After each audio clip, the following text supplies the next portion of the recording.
నమస్కారం.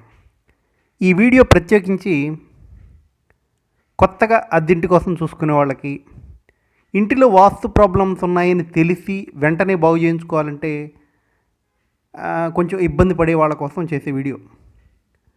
ఇది వాస్తు సూక్తం అంటారు దీన్ని. ఇది కొంతవరకు వాస్తు వల్ల వచ్చే ఇబ్బందుల్ని అరికట్టడానికి దీని వైబ్రేషన్స్ ఉపయోగపడతాయి. కానీ ఖచ్చితంగా మార్పులు ఉంటే చేసుకొని తీరాలి.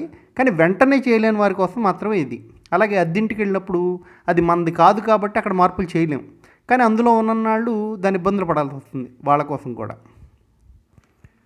ఓం వాస్తోష్పతే ప్రతిజానీహత్మాంతావేసు అనమీవో భవానః ఎత్తే మహే ప్రతి తన్నో జుషస్స సిన్నో భవద్యపదేశం చతుష్పదే వాస్తోష్పతే ప్రతరణో నయేది గయాత్వాన్ గంభీరందో అజరాసస్తే సఖ్యే శ్యామపితేవ పుత్రాంజుషస్వ వాస్తోష్పతే సగ్మయా సంసదాతాతే సక్షీమహిరణ్వయా గాతుమత్యా పాహి క్షేమపతయోగే వరం నో యూయం పాత స్వస్తి విస్తదానః అమీవః వాస్తోష్పతే విశ్వారూపాణ్యా విసన్ సఖాసు సేవయేదినః వాస్తోష్పతే ధ్రువాస్తోణం సత్రం సౌమ్యానాం ద్రప్సో బేత్తాపరాం శస్వతానామింద్రో మునీనాం సఖా వాస్తుపురుషాయ విద్మహే భూమిపుత్రాయ ధీమహి తన్నో వాస్తు ప్రచోదయాత్.